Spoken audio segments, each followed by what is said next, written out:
বাংলার চিরায়ত সাংস্কৃতিক ঐতিহ্য ধরে রাখতে জাহাঙ্গীরনগর বিশ্ববিদ্যালয়ের বাংলা বিভাগের আয়োজনে নবান্ন ও পিঠা উৎসব হয়েছে। রবিবার সন্ধ্যায় বিশ্ববিদ্যালয়ের মহুয়া মঞ্চে এই উৎসব হয়। এর উদ্বোধন করেন বিশ্ববিদ্যালয়ের উপাচার্য অধ্যাপক মোহাম্মদ কামরুল আহসান। এর আগে বিকেল থেকেই বাংলা বিভাগের শিক্ষার্থীরা পিঠার স্টল নিয়ে বসেন।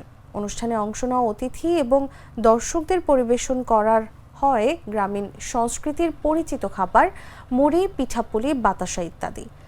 বিভাগের শিক্ষার্থীরা বিভিন্ন সাংস্কৃতিক প্রযোজনা করেন। উপাচার্য বলেন, কৃষিপ্রধান সমাজে কৃষকরা ফসল উৎপাদনের নানা সময়ে বিভিন্ন আচার অনুষ্ঠান পালন করতেন।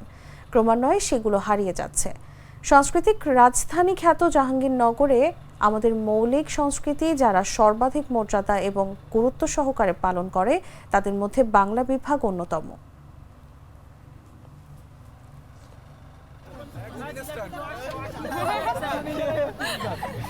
তাই দ্রুত সবাইকে আসন গ্রহণ করার জন্য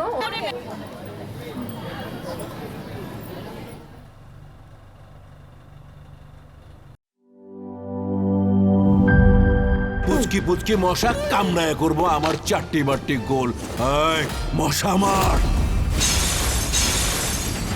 অক্টাগার্ড মশার কয়েল জম এর ডাবল অ্যাকশন ফর্মুলা 2 মিনিটে মশা দূর করে আপনাকে দেয় 12 ঘন্টার সুরক্ষা। আইসা পড়ছে জব, মশার খেল খতম।